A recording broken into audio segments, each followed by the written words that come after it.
Sa Don Gabriel Street, Barangay Poblasyon sa lungsod sa Baclayon, nahimutang kining Crescentia Food and Coffee. Naa dinhi ang lamian kaayo nga pangmeryenda, ang ilang ube biko. Lahi ang proseso sa pagluto sa biko nga gisagulan og dinungag nga ube. Og imo kining parisan sa sekwate nga pure cacao, pertig yung lamia. Pero kay baw ka? Dinhi sa Baclayon matilawan nimo ang usa sa kinalamian nga luto sa inuunan nga tulingan. As in, lami yun ang iyang timplada tungod kay ang pagluto gisagulan sa tambok sa baboy. Lami usab kaayo ang ilang relyeno nga bangos. Super lami.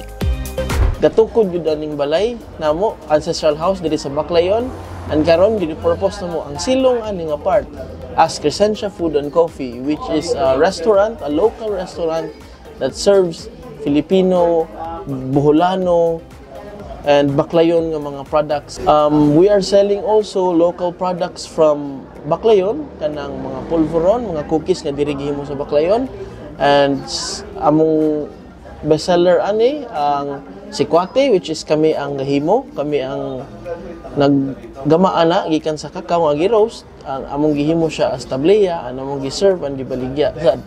Ang Crescentia unique siya tungod sa location, naa siya sa 100 years old nga balay nga ancestral house nga built from 1905. So ang aesthetic niya sa sulod is gi-preserve ang kalami sa American Spanish house sa una, and ang food niya is Filipino food nga with the twist, and it's more traditional. Is Bohol, Aris Baclayon, tilaw sa Crescentia Food and Coffee diri sa Poblasyon, Baclayon.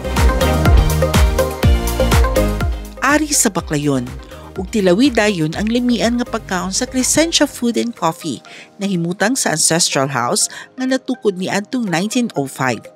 Si Governor Aris Aumentado proud gyud nga ipasigarbo ang mga lamian nga pagkaon nga proud bulanon ug ipahibaw ang mga nindot laaganan sa Bohol.